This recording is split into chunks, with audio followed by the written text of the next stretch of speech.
So let's talk about what happens if you run from the police. So running from the police is an incredibly dangerous thing to do. So let's assume that you're running in a vehicle, that you're fleeing from the vehicle, or in a vehicle rather, from law enforcement.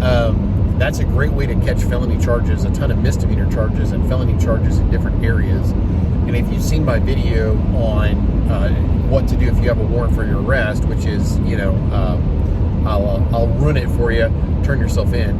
But so let's say that you decide you got something minor, you're just not going to stop for the cops. I know of a young man that turned a traffic stop, which would have ended in a citation. He would have ended up with a traffic citation, and he decided he was going to run.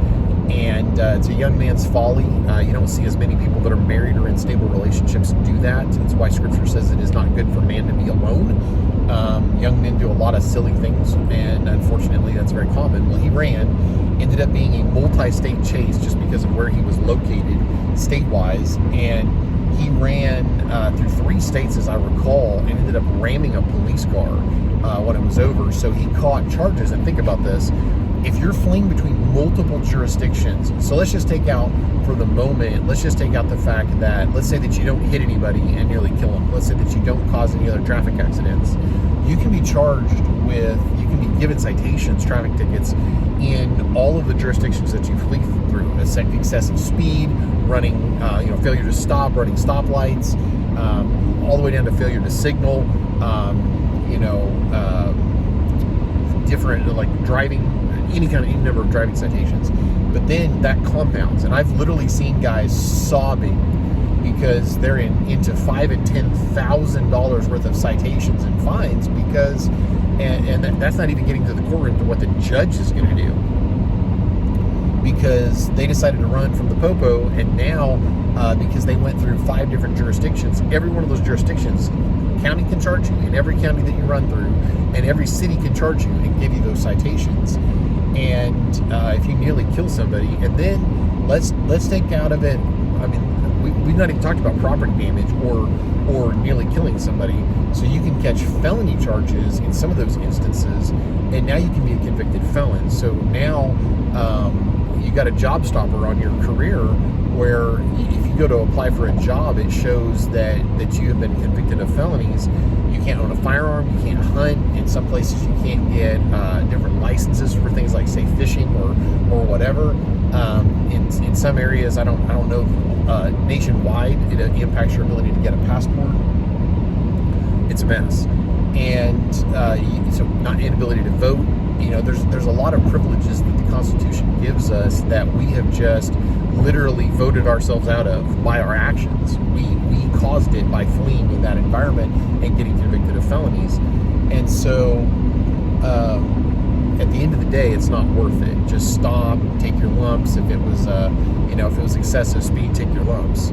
And so this guy did this, and it has impacted his ability to work all this time. And I know several young men that now they're out of their 20s, they're in their 30s, their 40s. I know a gentleman that committed a felony when he was 18, and he's in his 60s now, and it has impacted him because of that felony that he committed when he was 18 years old, 2/3 of his life ago. He can't vote, he can't own firearms, the ability to defend his house if somebody breaks into it is extremely severely limited. Hunting and target shooting and all these things. I come from a very rural area. It's just gone for him. It's just gone, and so the whole thing ends up being a mess for him. So running from law enforcement is not a good idea, and then you end up at the end of it with a felony stop. And so let's say that because getting away long term, you might get away from one pursuit. I knew a guy that got away 4 or 5 times. He could drive, but he nearly killed himself during a pursuit. And he thought it was, I'm getting away with it. They can't catch me. Maybe because they're not suicidal and they want to live, and they realize that at some point you're actually going to kill people based on your behavior. What you're doing right now is endangering the lives of others. And it's a terrible mess to have to pull what's left of somebody out of the back of a semi or whatever because they didn't want to stop for a citation. And if you don't break the law to begin with, you probably aren't going to end up in that pursuit. and running from silly things. I've seen guys running from a bench warrant that turned into multiple felonies, and they're in the hospital. They nearly kill somebody, and they've wrecked their life. It's not worth it. But at the end of the pursuit, there's going to be a felony stop, and I've seen a kid that ran through multiple states, and he was not even legally old enough to have a driver's license, and he wrecked his life for years, and he's freaking out because he's getting pulled out by multiple officers at gunpoint because they don't know what they're dealing with. And some people decide they're going to go out Bonnie and Clyde style in a hail of bullets, and trust me, that's not a happy way to go.